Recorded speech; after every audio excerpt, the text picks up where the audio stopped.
more I researched it, the more absolutely obvious it became that we have been tricked into believing that we're living on this spinning ball in the infinity of space. And so I feel that we're in the midst of a disinformation campaign, which is being run and has been run for at least 500 years. Before that, there were people who had proposed a heliocentric model, but it was very much minority. Now we've got the opposite happening. There's a heliocentric model that's completely taken over, and we are being able to see an increase in people taking an interest in the shape of the world and actually questioning the so-called evidence. The vast majority of people, I think, simply don't want to question. They accept the world as it's presented to them, and the majority of people are not comfortable, I don't think, challenging preconceived ideas. So all you can really do is to present information as concisely and articulately as possible, and hope that a certain amount of people are willing to listen. It's not about building any sort of community or anything like that. I mean, it's just wake up people, you know. What I do to help the Flat Earth movement as much as I can, I support my friend Richard here at the Flat Earth shop in Inverness whenever I can.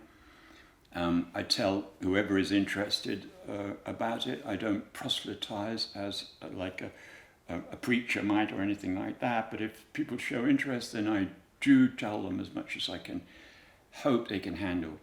When I looked at Flat Earth, my initial reaction was like, I would say the majority of people who look into this, we thought it was absolute nonsense. What on earth are all these crazy people talking about? So my initial sort of thing was just to have a quick laugh at this. But when I actually stood back and say, well, how do I actually know where I live? I suddenly realised I didn't really have any solid point of references. It was a very intuitive thing with me. I sort of realised my heart straight away.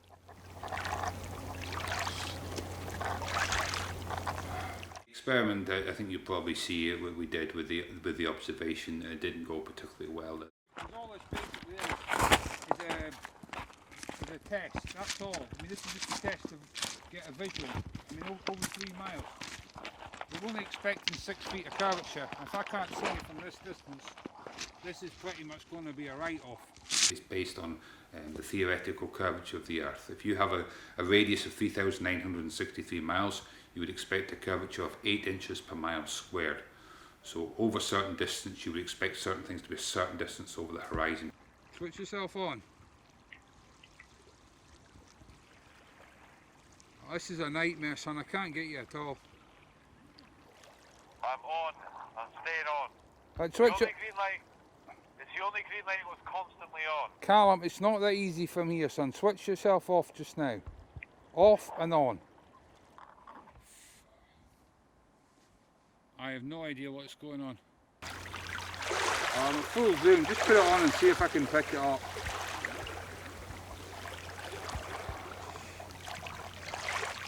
That's it. I can see it. Oh man, yeah, you're shining right at me there. Okay, Cal, that'll do for just now. Switch it off, and I'll give you a call back. For example, the observation from Ardis here was 8 miles away, so we'd expect 42 feet of curvature of the Earth, based on a radius of 3,963 miles. 8 miles away, so I'm very, for all the trouble we had before, I'm a little bit sceptical about managing to get you with the time, but we're going to give it a go anyway. Right, well this is the key moment to everything. Just chill out. I told you to put a bloody jacket on. Yeah, we can see you. Right, we're seeing that light, yeah, right. Move it around. Aye, we've got you. Point it level towards us if you can. You point up in the sky a bit. Not conclusive because you're not seeing the source here. Right, I think we've got you. That's you at the water's edge. Yeah. Right, just keep messing around. I'll have one more try and zoom in on you and then we'll get out of here. I can see you now with the naked eye, I can see you, but that's because you're pointing up in the sky. And this is one of the ways that people can find out that they've been lied to, quite simply by getting out on a clear day with a good camera and just doing observations over distance. Because you can see things, lights, buildings, whatever, mountains, that you should not be able to see. You finished? Oh, just about. Hold on, we'll try one more thing. And then... Are you joking? Oh, well.